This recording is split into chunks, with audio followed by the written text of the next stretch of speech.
Hi there. In this tutorial I'm going to cover how to create an effect something like the one you can see on the screen now. So the idea is we just have some text, we make it glow rather like hot metal, and then make it melt. If I've got time I'll also show you some of the other little ancillary effects like the volumetrics that I did there, which you may have just noticed. And you can see I'm just playing it backwards here so you can see this text sort of unmelting. So this is obviously a fluid simulation, but there's a few little subtleties that are worth looking at. And I actually ended up rendering this in two passes. I rendered the majority of the scene with the fluid simulation and the surface on which it melts separately to the volumetric simulation, because I was finding the volumetrics were taking quite a long time to actually render in a cycles render and they weren't looking so good.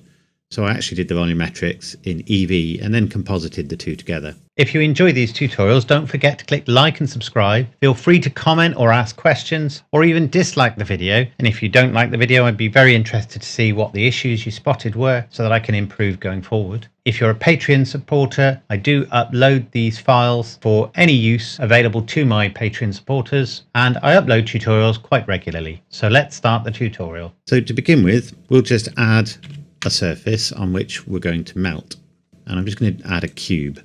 Now it's probably a good idea if the surface that you use isn't the main surface that you're going to show in the render, because sometimes once you've created a cache and you make some changes to anything in that cache, it can accidentally cause the cache to reset, and if you've waited for several hours for that, it's obviously not ideal. So it's good to keep some of it separate if you can.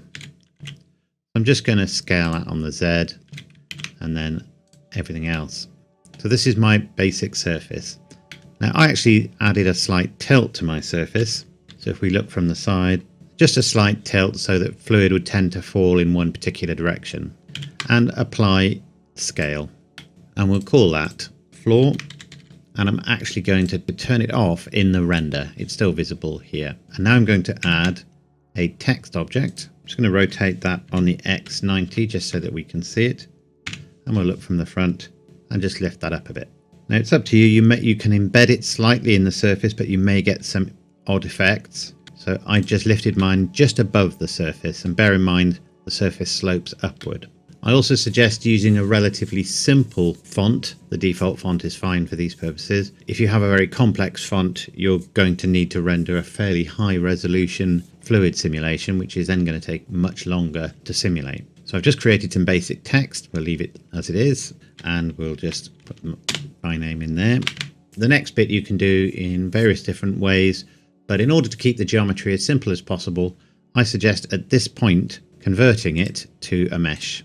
So if we go into edit view, you can see it's still a relatively complex mesh. This would probably be fine for what we're going to use it for, but I always like to try to simplify these meshes. Text to mesh conversions are always a mess. So if I press X and say dissolve faces, you can see the S is just converted into a single face. That won't be the case for all of the letters, like this one for example. If I say dissolve faces on that, nothing happens. And that's because of this extra bit here. So we'll have to do this one in a couple of chunks. We'll need to deselect to here and then say X dissolve faces. And if we go to face select, we can just deselect these ones, and we've simplified that one. The only other one that's going to give us that sort of trouble is that one. So I'll just do that one. Control L will just select all of the connected faces. So there we are. That's a much simplified geometry. What I also suggest is go to merge vertices by distance and then just select a relatively small distance. That might be a bit too much, and that will just reduce some of the polygons again. Having done that, we can just press E and then click and GY, and we'll extrude it backwards. Obviously you can extrude like that, you'll bevel it while it's still a text object, but you'll have more vertices and more faces to simplify later on. This is just the easy way of doing that. So here we have our three-dimensional text. I think I'll scale that up a little bit. And if we look from the side, we can see what I was saying, because it's been extruded now, it will touch at the back before it touches at the front. I've just lowered it to just above. I'm just going to turn all those grids off. And now we're ready to work on the physics simulation. So I've got my text selected, and I'll just go up to Object, Quick Effects, Quick Liquid. So you can see it's all gone wireframe. We've got a box, which is the domain, and we've got our text in there. So at the moment, nothing happens when I press play, and that's because we haven't simulated yet. But before I do that, this liquid domain, which has been automatically created, I don't need it to be down here because I'm not going to run any simulation down here. And you really don't want the domain any larger than you need it to be, because it will be causing Blender to need to do calculations on areas of the scene that you're never going to use, as it were. So if I go into somewhere like that, this liquid isn't going to go up either, so it doesn't need to be so tall. It will go out slightly, but I'll only scale it in a little bit because obviously it will spread somewhat. So that's shrunk our domain down. And if we go to the physics properties, we can see we've got this physics modifier on there now. So if we just accept all the defaults, what it will be doing at the moment is taking this text as a flow object, and essentially this text will become liquid. And it's worth noting this little box down here represents the minimum size of a voxel, or pixel if you like, of the fluid. Now you can see, you may be able to see that that cube is probably larger than any particular part of my text. And that means you probably won't get any simulation. So we need to increase the resolution divisions here. We'll go to 64. Now see that little box is quite a bit smaller. And if we come down here, we'll just say all, and we've only got the flip simulation enabled at the moment, and we'll say bake. So we've still got a problem. So I'm just going to hide the domain. I'm just going to change the way the text is displayed and change it to solid. And then I'm going to come up here and say face orientation.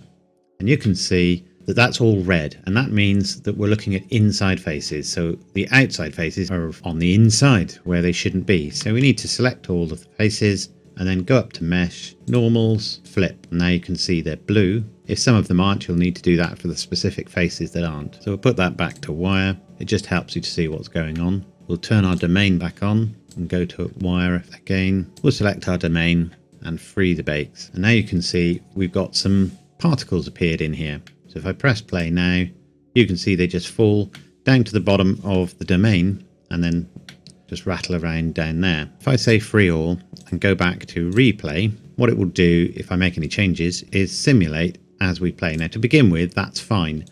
But as we go up to higher resolutions and whatnot, it'll take a very long time, and it's actually better to do it that way. You'll be more in control. This cache is where the fluid cache data is being stored. If you want to specify a specific place, then you can do that. Otherwise, Blender will use its own default folders. So this is representing the surface of the fluid, and the color of these particles represent how fast they are moving. So you can see they change color and then they go dark blue again. So we also now need to add this object into the simulation. So we'll click fluid and we'll change this to effector. So this is now a collision object. So we'll go back to selecting our domain, and you can now see it's colliding with that surface. Because this is a relatively low resolution simulation, you will get this stepped effect, which will be more noticeable for a sloping surface like this, but I'm not going to worry too much about that right now. But at the moment, it's simulating a viscosity that's something like water. These collisions, by the way, determine whether the water disappears when it hits the side of the domain or is contained by it. We don't need to play with those today. One of the effects I used was this viscosity tick. You will find that using this will slow the simulation down quite a bit. It has to do quite a few more calculations for that. And if you want to be able to see your flip particles better, with the domain selected, go to particles under viewport display, and you can actually change the size of those particles. You can have them giant if you want, just to make it a little easier to see them. And you can have other shapes if you want as well. So let's run that and see what that's doing for us. And now click viscosity to turn that on. So I haven't changed any settings at all in this simulation yet, other than putting the resolution up to 64. So you can immediately see how slow that's going.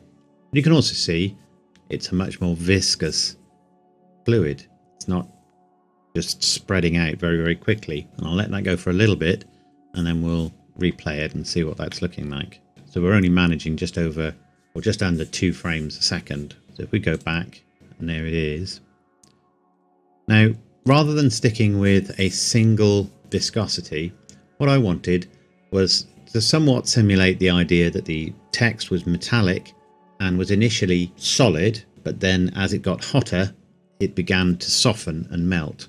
And I did that by changing the viscosity setting over time. So I started off with a viscosity of 4, or a viscosity strength of 4, which is obviously a very high number. So if I just play that, it's not really much happening at all. It's moving slightly, but it's extremely thick. So I go to the beginning of the animation, hover over my viscosity strength with it set to 4 and press I.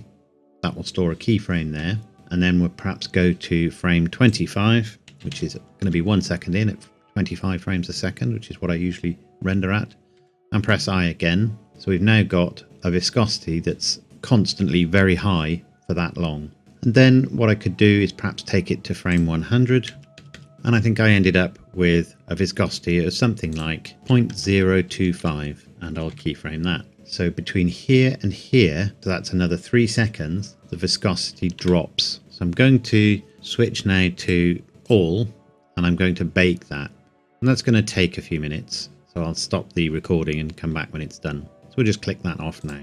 So that's the bake complete. It took a few minutes, and you can see it starts slowly and then it speeds up and suddenly collapses. There's a few little glitches in there, and hopefully those will be ironed out as we go along. And one thing I've noticed first of all is we're not going to need anything like as big a domain as this, so I can make it a little smaller, which will reduce the simulation times. And that of course has caused it to rebake, has caused it to lose its bake essentially. But I'm going to say free all down here anyway, and we'll just have a look at some of these settings. So if you want to generally slow things down, you can adjust the timescale here. The default is 1, and that's what I used. You can adjust this to try to optimize your render times. I use the default, and using adaptive time steps means that Blender will make appropriate judgments on how fast particles are moving or how fast voxels are moving as to whether it calculates multiple times for each frame or just does one sample per frame. And you're setting how that works here. So maximum time steps is 4, so it will do 4 simulation steps per frame, and the minimum is 1 simulation step per frame. Here is where you can adjust gravity and the effect of any other forces in the scene. I didn't need to do that. So it's created the flip simulation, which it needs to do in order to create the fluid mesh, but we haven't actually baked that yet. This is our viscosity, of course, and I left everything at default here. I'm going to turn mesh on now. I'm actually going to turn flip fluids off. It'll still do a flip fluid simulation. It won't show those particles. It'll be just the mesh simulation that it will show, which is what's going to be our fluid. And again, I just used all the defaults in there, so that's simple. And then we can come down and we can rebake again. These selections will just vary the sort of bake that it creates. And if you want to export this into some other utility, you may want to decide which one of those you want to use. So let's just bake that. So that's done that, and I'm going to switch to solid view now. And you can see we've got a mesh now. And if I play that, you can see we've got the text that then suddenly melts. It's slightly different to the other one that I did. The other one I had several steps of melting, as it were. This one I've just got the one where it transitions from very stiff here to very fluid here. But it's still quite a thick, viscous fluid, obviously. So that's our melting text, and that's all there is to the actual melting element of it. So now we need to do the materials. Before I do that, I'm going to add a plane, and this is going to be the floor that we can see. I'm just going to put it up there for a moment. Select what I've called the floor, and just turn that off in general visibility as well now. Lower that to just below my text, put a slight slope on it, and now it doesn't matter if it impinges on the text a little bit. Scale it up and apply the scale. And I'm going into edit mode, press U and just say unwrap. So that's going to be the visible plane that we can see. I'm now going to call a new window up here. And in fact, I think I'm going to look at the world space to begin with, because it's always useful to use something like an HDRI to illuminate things like this. I'm in cycles at the moment. We'll go to rendered view, and you can see there's nothing much showing up at the moment because we haven't really got any lights in the scene and the world is just grey. So we'll say use nodes, and I'm going to make a copy of that background. And that copy is going to be fully black. Then I'm going to add a texture, which is an environment texture, and we just need to select one. So this looks interesting, so we'll select that one and plug that into the background. I've made it quite strong. I'll put it at something like 1.5. So that's illuminating it, and I'm going to select my text now, and we'll turn that off in renders, and for the moment we'll turn it off in visibility as well. And you can see, because we used quick effects, it's already put a liquid texture or water texture onto our liquid, but that's not what we're going to use for this simulation. So I'm now going to add an input, which is a light path, and we'll put that up here. And I'm going to add a shader which is a mix shader and drop that there. And the other side of that shader is going to be the black background. Because what I wanted is I didn't want to see this background. At the moment we can see it. I wanted it so that it was a black background and not like that. So I can use this light path, and all I did was select is camera ray and take that down into the mix input on the mix shader. You now can see the background is black, but everything is illuminated by the scene. Now there is one little thing to be aware of. With transparent objects or with reflective objects, it will still reflect or transmit the background. Transmission isn't going to be a problem because I'm not going to use a transmissive material, and reflection will be fine. I don't think that'll cause a problem. It will actually be what I want to see in the scene. It just means that you focus on this. So now let's put some material on the plane. So we'll go to the object shader now. We've obviously got no material on there at the moment, so we can just say new, and we'll just call this ground. I spent a little bit of time on this one. I'm not going to go into how to do the surface of the ground too much. I'll just do it very quickly. So I'm just going to add texture, which will be a noise texture. We'll just use that for this effect. And if we plug that straight into the color and turn the scale up a little bit, you can see we've got a noise sort of cloud effect on there at the moment. So I'm now going to add converter, which is a color ramp, and we can put several different colors on here, and we can play around with some things there. So that's given us a basic color. Then going to add a bump node, which I'll feed into the normal, and then into that I'll feed the output of that color ramp and just turn the strength down a little bit. So that gives us some surface effect, and perhaps feed it into roughness as well, with a math node as a multiplier, and then another math node just to add to it, because 0 on roughness means completely shiny, obviously, and I can affect the scale of the shininess here and the offset here. So that's got quite a large offset at the moment, and what this is obviously doing is making some parts of the surface shiny and other parts less so. So I'll put a little offset there. Next thing I'm going to do is come up to light paths under render properties, and I'm going to turn off reflective and refractive caustics. That will reduce some of the noise a little bit, and I'll put denoise on the viewport, but I'm going to just reduce the samples to something quite low. So this is just a preview, just so we can get a better idea of what it's going to look like. And if I increase that value there, then we get slightly less shininess there. So that's created a surface, and that's illuminated our object. What I also did, because it's a metallic object that I'm going to create essentially, is I added some point lights just to make sure there were some highlights and so on. So I'll put one there, one up there, and perhaps one over here. We won't really know what we need those to look like until we've started to do the material for the object, but they'll probably need to be a lot brighter, so I'll certainly brighten up one of them. I think I used 1000 watts, something like that. And then what I did was, in order to make it a little more interesting for the ground plane, is I added under textures a gradient texture. So I'm just going to feed that straight in instead of the color now. I set that to quadratic sphere. I'm going to add an input which is texture coordinates, connect the UV to the vector input, and then add under vector a mapping node. And then I can set scale to 2, and then X and Y to -1. Now you can see that puts a sort of sphere effect in the middle. I'm going to add a converter, which is a color ramp, to the output of that gradient. I'm going to put my color back in, but then take my new color ramp into the alpha input here. So now you can see it's almost like there's light just shining on this area, but in actual fact, what's happening is this part of it is going transparent. And I can adjust that here, exactly where it goes transparent and how quickly. I used ease, which just gives you a slightly softer fall off. So it's almost like there is a sort of spotlight there, but in actual fact, this part of it is going transparent, which is handy. So now finally, we'll come to the material on this object. It's currently got a little glass shader on it, so we'll take that off, and we'll take off the volume absorption shader, and we'll add under shaders a principled shader, and we'll connect that into the surface. I set it to a sort of mid-grey sort of color, and I set it to fully metallic. And I had the roughness down at about 0.15, not very rough at all. You can see it's quite a shiny metal now.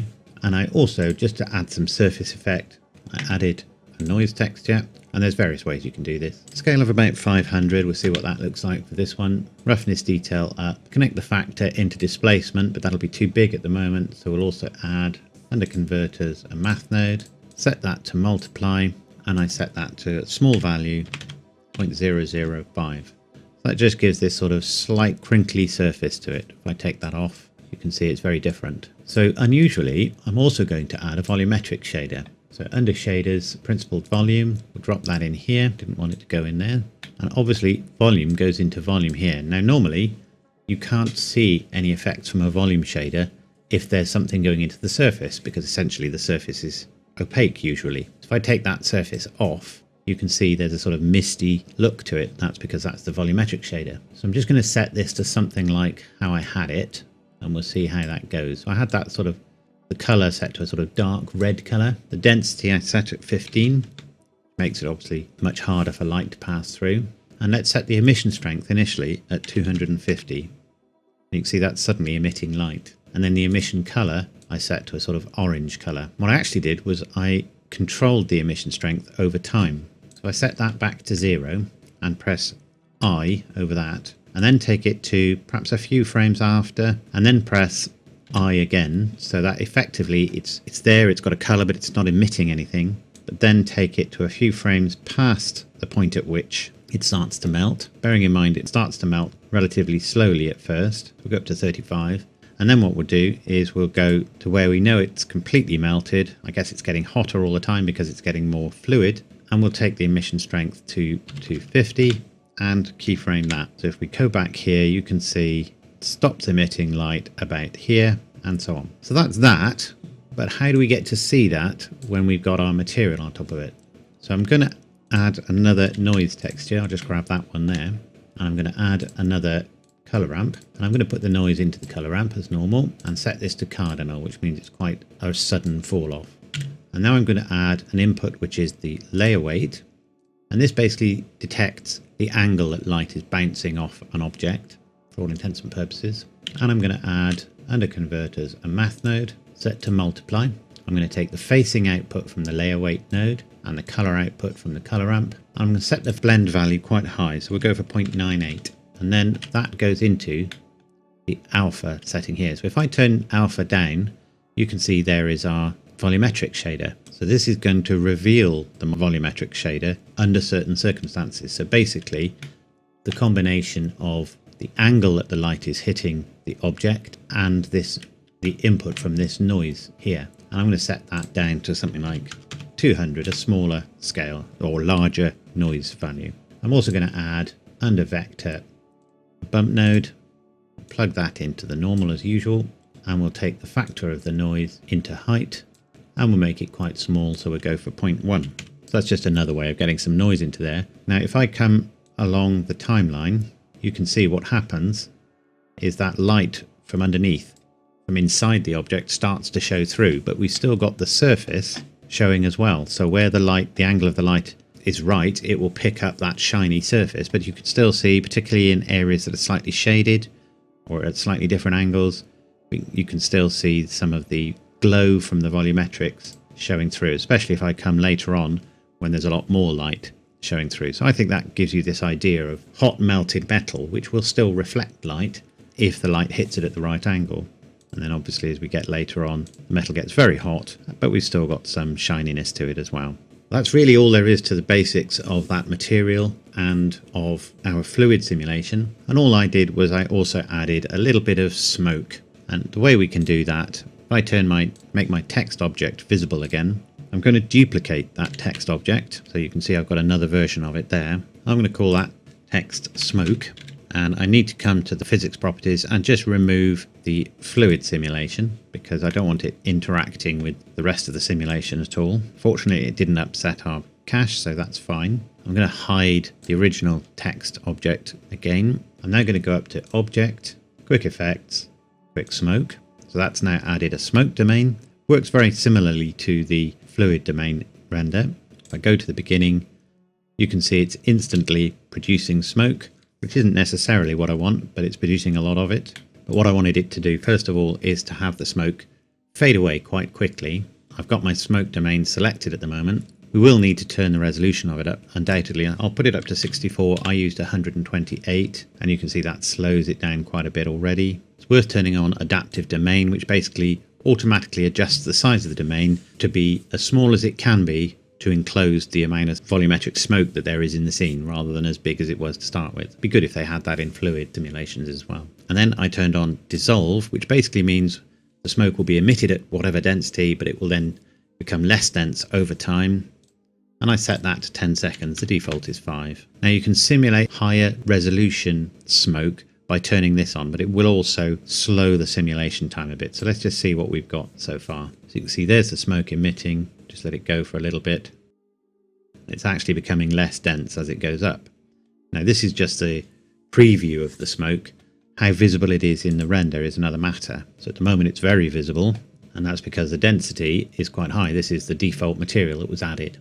So I changed the smoke to white. I also changed the initial smoke density to 0. You can see that vanishes it. Don't worry about this text that's visible here at the moment. So we know our object starts to melt at about frame 25. So I'm going to have, at about frame 20, we'll have a density of 0. And then up to something like frame 50, maybe 75. Let's try a density of 0.05. So that's much lower density smoke now.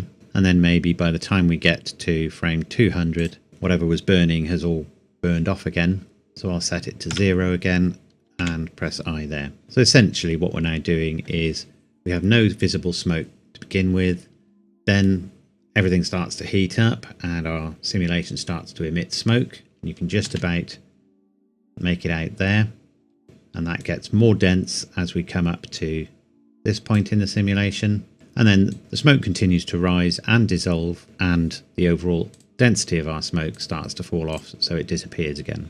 And we can then just turn off the visibility of that object and we're done. If I come back to somewhere like here and I turn on the visibility of my camera, and let's give that a render. We probably don't want to render at 4,000 samples, but nevertheless, there it is. So I did that at a relatively low resolution for the fluid simulation. We can put a denoise on there, and let's give this 64 samples. I haven't properly allowed the smoke simulation to really bake properly, but let's just let that get through a little bit, and we'll give that a render.